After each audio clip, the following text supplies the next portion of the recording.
Сайн байна уу зөвхөн зөвхлээ. За сайн байна. Бидэнтэй 2019 оны үр дүнгээ хуваалцаар ирсэн танд баярлалаа. Та ишээ суун уу? За баярлалаа. За юуны өмнө 2019 он мандал татхлын үед ямар хөө жил болж өнгөрвөө гэдгээс яриагаа эхлэе. За 2019 бол нэлээд өөрчлөлтийн нэлээд дэвшилттэй жил болж өнгөрлөө. 2018 онд бид нар одоо IPO хийсэн. Үүний үр дүнд болохоор орлого ашиг хөрөнгөний хэмжээг бол огцон өсөлтийг хийж чадсан. Тэгэхээр одоо энэ амжилтаа баталгаажуулж ирээдүйн одоо 5-аас 10 жилийн хугацаанд одоо илүү найдвартай бат бөх компаниг бий болгох тэр одоо зүйлсүүдээр бол хөрөнгө оруулалт хийж ажилласан жил байлаа. За таны урд таблетэн дээр бид хэд хэдэн зураг бэлдсэн байгаа. Ингээд эхний зургийг бидэнд харуулж тайлбарлаж өгвөл. За 2019 онд бол одоо манай компани бол зөвхөн орлого ашигыг бол зориогүй бас нэг чадрын том үзүүлэлтүүдийг бол зорж тавьсан. Энэ болохоор нөхөн төлбөр олгох хурдыг 2 дахин нэмэгдүүлэх, ер нь 2 дахин богиносгох гэж ойлгож байна. За тэгэхээр одоо орлого ашиг бол мэдээж компани одоо үзүүлэлтийг бол одоо илэрхийлж байгаа ч гэсэндээ харилцагчийн сэтгэл ханамж гэдэг зүйл болохоор үйлчлэгээний чанараар дамжуулж хүрдэг гэж бид боддог. Тэгэхээр энэтэй холбоотойгоор бид нар одоо нөхөн төлбөрийн хурдыг сайжруулахтай холбоотой 2 төслийг компани дээр авч хэрэгжүүлсэн байгаа. За нэгдүгээр болохоор бизнесийн голлох процессуудыг хараад тухайн шинжилж одоо процесс re-engineering хийсэн байгаа. Ингэсний үр дүнд болохоор ажлын давхцлууд багасч процессоос хамааралтай алдаа дутагдлууд одоо гарах магадлалыг бол багасгаж өгсөн байгаа. Ингэснээр одоо нөхөн төлбөрийг бол 2 дахин богиносгох тэр бололцоог бүрдүүлсэн байгаа. Хоёр дахь нь болохоор нөхөн төлбөр үйлчлэгээний мобайл аппликейшн хийж одоо зах зээлд нийлүүллээ. Ингэснээр одоо даатгуулагч нар маань одоо манад ирэлгүйгээр одоо нөхөн төлбөрийн материалаа шийдвэрлэх болцоотой болсон.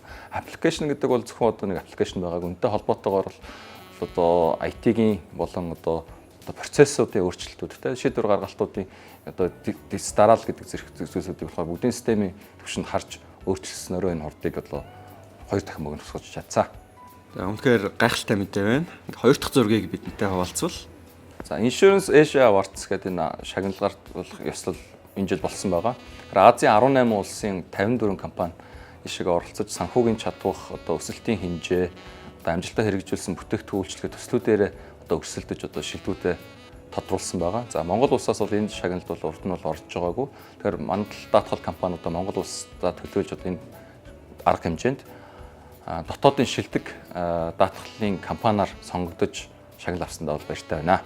Баяр хүргэе танай хамт олонд. Үнэхээр гайхалтай байна. За дараагийн зургийг бидэнтэй хуваалцаач. За бид нар одоо хувьцаат компани болоод жил гарсан болж байна. Тэгэхээр 4 сарын 30-нд одоо анхны одоо хувьцаа эзэмшигчдийн ээлжид хурлаа хийсэн. За хувьцаа эзэмшигчд 100 орчим хүмүүс цугларч бас биднүүсийн үйл ажиллагааны тайлан цаашаа юу хийж байгаа, хэрхэн ажиллаж байгаа, юу зорж байгаа талаар ярилцаж нэг үдшиг өнгөрөөсөн байгаа. За энэ хурлын үеэр нэг онцгой шийдвэр гаргасан болохоор манай хувьцааг болохоор 100% авах шийдвэр гаргасан байгаа. За анх бид нар IPO хийхдээ 4800 төгрөгөөр гарч ирсэн. За тэгээд зах зээлийн үнэлгээ ойролцоогоор 30 орчим тэрбум төгрөгөөр хэмжигдэж байна. За гэтэл компани маань үйл ажиллагаа гэх юм бол өнөөдөр манай компани одоо дансанд байгаа бэлэн мөнгө болон хөрөнгө оруулалтын хэмжээг одоо дуусах гэх юм бол 29 тэрбум төгрөг байна. Энэ жил ойролцоогоор 6 орчим тэрбум төгрөгийн ашигтай ажил харах шиг байна. Тэгэхээр эдгээр үзүүлэлтүүд ингээ харьцуулаад харьцаа тоонууд үзэхээр манай компани хувьцаа ялч хямдхан байгаа. Гэвч нөгөө талдаа хувьцааны үн маань өсөхгүй байгаа. Тэгэхээр энэтэй холбоотойгоор хувьцааны идэвхийг сайжруулах зорилгоор бол хувьцаагаа 100% хуваасан. Тэгээд 11 сарын 25-нд одоо санхүүгийн зохицол хорооноос одоо энэ шийдвэрийг маань баталгаажуулж хувьцааг маань хуваалсан. Үүнтэй зэрэгцүүлээд бас хувьцааны идэвх бол нэмэгдэж байна гэж харж байгаа. За 2019 он танай хамт олонны хувьд үнэхээр амжилт бүтээлээр дүүрэн жил болж өнгөрсөн байна.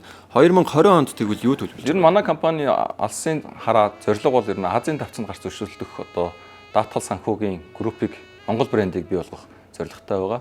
Тэгэхээр одоо Азийн давцанд гарч өрсөлдөхийн тулд одоо Монголынхон номер 1 даатгалын компаниг бүх утгаараа эзэмших хэрэгтэй.